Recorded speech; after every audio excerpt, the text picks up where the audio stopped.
YouTube? Antics here with the swole on, the fro on, and if you need the explainer, I am the Alpha Tamer. But today, once again, it is not about me. It is about a very special guest I have on the channel. Will you please introduce yourself?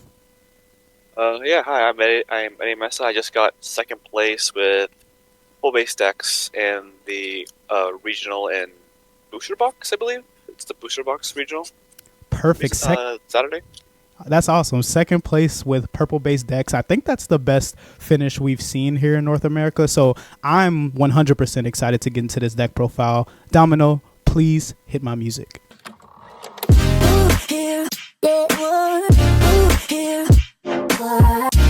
All right, will you please take us through the deck? So, we start off with only 4 eggs. It is the 4 Balmon from BT17. Just literally the reason you play Pearl Base. Well, one of the reasons you play Pearl Base, just because you can use the graveyard as a resource very effectively, and you don't have to waste cards in hand. The rookies, we only play 8. We only play the 8 Lugas. This is the one you really want. These two are the main reasons you play Purple Base. You don't have to keep Tamers in hand, unlike Black Base where you have to keep the Tamers in hand. This one you can always just use your rookies to get it back. And then this one, we just need another rookie. We don't play Ukomon for the sheer fact that more often than not, we just wanted a rookie we can EVO over. The deck plays enough search power as it is that we just don't need the Ukomon to keep searching for us, even though sometimes that we do need missing pieces. And then for the 4s, we play the 1 Old Dex, 2 of the new one, 2 Tyranno, and then the 4 Daruga. This is a little new. So we play this because we don't really have another good 4 to EVO over. We don't want to use Tyranno because Tyranno is like not the best. And this, while it's not an SOC, we can't EVO from trash. This is always a 2 cost because we can discard an X antibody, so we can discard another Dex or like a Luga. Like sometimes you just have a handful of rookies and you don't need them. Or in a best case scenario, if you have this, you get a free memory refund, and you get a give one of you guys a blocker retail, which does come up versus Magnamon because they do play Sojo now. So like they will source strip your Tamer, so you can't do the redirect. So normally, if you have this, you just go into this, gain a memory, go into your 5, go into your 6. After you taunt the Magnamon X, and then you just unmind link your Tamer. So that way you can block and do the Dex play. And then for the 5s, we play the 1 of limited DexDorugoramon, 2 Helluga, and then the 4 Dorugray.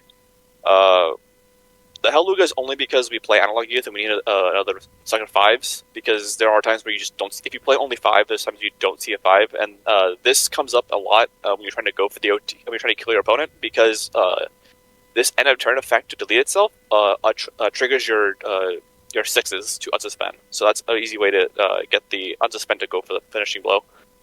This overperformed the entire day. I played in the Ultra Cup, that overperformed there too. But having this Sec +1 to help close out games with Alliance is really powerful. And this, while it isn't an SOC card, the fact that you can evert over most of your 4s is really strong, because you get to slot in like this, you get to slot in like another one of this, reboot if you need the reboot, and then you're just immune to DB reduction, which doesn't come up a lot, but it comes up specifically for this Taka Mikazuchi, because then they can't DB reduce you, and you can still die by battle. So if you go into your Mega, when you feel like they're going to do a Taka, you can protect versus Taka, and then you can Evo into your Dex from the trash and delete Taka. Yeah, one of the best cards in this deck. If I could play 3 of it, I would. And then the 6s is just the standard. It's just the 7. The 4 of the Tamer Deleter, and then the 3 of the Dex. The expand there. The 1 Room Mode, I wasn't playing Room Mode initially, but you just, against Imperial specifically, you just need something to like stall them out for a turn so you can kill them. Because that was the main issue versus Imperial. Like, it doesn't matter how many times you delete their stuff. Sometimes you just have it, but having the Rune Mode just to shut them off for a turn, 2 turns technically, is just what you need to close out the game versus that deck. Because this deck is not like Imperial very much. That's all the Digimon that we play with this one. Quick question for you. Did you miss the level 5 Dexdorugora at all in the deck? No. The card never really ever came up. It always felt like subpar. Same with Megadramon. I was playing Megadramon initially, and like those two cards just felt very subpar. And like at that point, like I feel like I could just play better cards. So like we cut one of the the dexes for the 5 dexes for this, and then at some point we needed more 5s that are not Megadramon because it just didn't do enough. So when we moved back to analog use, we needed another 5, so we just chose Helluga because Helluga just pairs so well with analog use for a reset, dig deeper. Yeah, I never regretted not playing the 5 decks, the level 5 decks. Did you ever find yourself like do any cheeky plays where like you had your swing with your Dorugora for the turn, and then you like evoed a Helluga over level 4, deleted, got the turn back, unsuspended your Dorugora, anything cool like that? Yeah, I did that. I did that in my feature match in round 8. I didn't have my rookie didn't die in security, so I couldn't get the last swing. But I had 2 analog use up, and I had a training. And I was at 0, so I just popped training, go into Helluga for 1. It died, tap both analog use to keep turn, unsuspend like my decks, and just like swung for game. Oh yeah, that's sick. Yeah. I did that one. I think I did it a couple times. There's also another way to get this under guy, by the way. When we get to it. Now for the bombs. So like, I don't really play Tamer removal, or not Tamer removal. I don't play any option removal because the deck does the removal by itself, like very very easily. But we play, all the Tamers and all the memory boost trainings and all stuff are pretty much bombs in this deck for the sheer fact that you're hitting them out of security. It accelerates your game plan so much. So for Tamers, we play the 6 AGs. We play 4 of the regular BT14 AG, 2 Cracker Fang, 3 Youth, and the 1 UG from BT8. This is really strong because it gives you another memory and another draw on when you push out, because all you guys are X antibodies.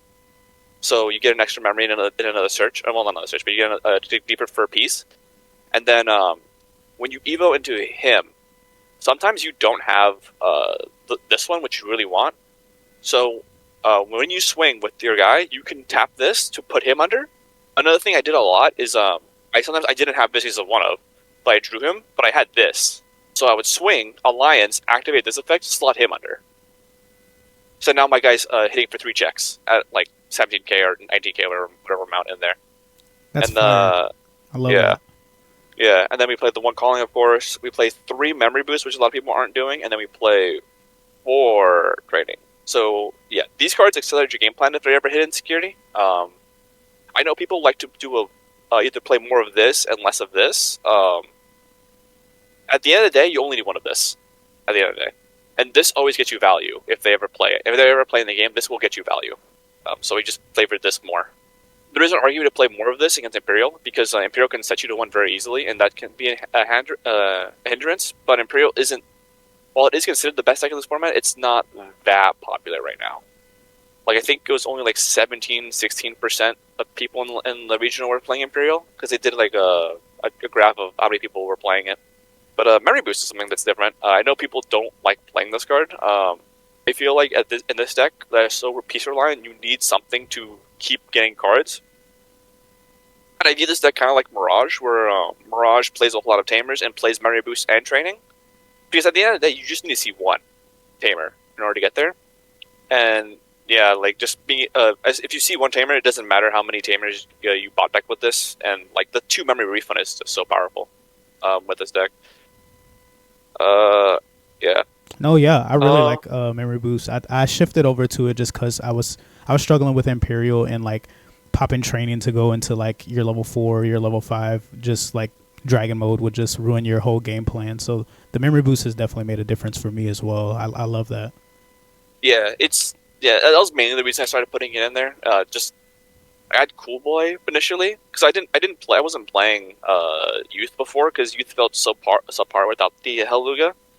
And to be it still kind of feels subpar, but you need another piece you need another search card because these aren't enough.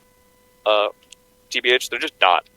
So you need another situation. So it's either this or Cool Boy, and because we play Helluga, we gravitated towards this because it helps us keep turn a lot of time and the reset. Because sometimes you just don't have pieces, but you have like you can go into a 5 that's a Helluga play, and then use this to keep turn and get a search in. that's why I did that a lot. You get a search in, get a reset, and then if I saw the pieces, like I go, this is the Luca I need. I got the AG finally. I can now like do like Luca in the back, play boost or training, and then next turn if they try to promote out and play, which is exactly what this deck wants to do, wants your opponent to do, you can now take control of the game at that point. Yeah. Wow. Heck yeah. Great list. I love it. It's very different from what I believe we've been seeing in the format. But kudos to you, because like being able to take something that's, you know, kind of not as common with like the build. I know like a lot of people started gravitating towards the black base, and get second place with it at the regional is like incredible. So once again, congrats. Do you have any shout outs you'd like to give? Yeah, shout out to my teammates from the Royal Knights. Shout out to Corey who also helped me build this deck. He also played the deck, but unfortunately he did a couple of misplays, and he wasn't able to get his invite. Hopefully in Dallas he'll able to get it. And then shout out to Eddie from my card shop, because I didn't have a rune mode. Where's the rune mode? I didn't have a rune mode. He had one, so like I just borrowed his alt art rune mode. Yeah, it came up clutch, I'm sure. Awesome. It came up a couple times. Yeah, it came up a couple times. Okay, cool. Well, Eddie, once again, congratulations. If you guys don't follow the Royal Knights team, they have a plethora of good players over there. There's a reason he's sitting in front of me right now with a second place finish. But with that being said, nice short and sweet deck profile for today. Antics here with the swole on, the fro on, and I already gave you the explainer, but I'm going to give it to you one more time. I am the Alpha Tamer. Peace.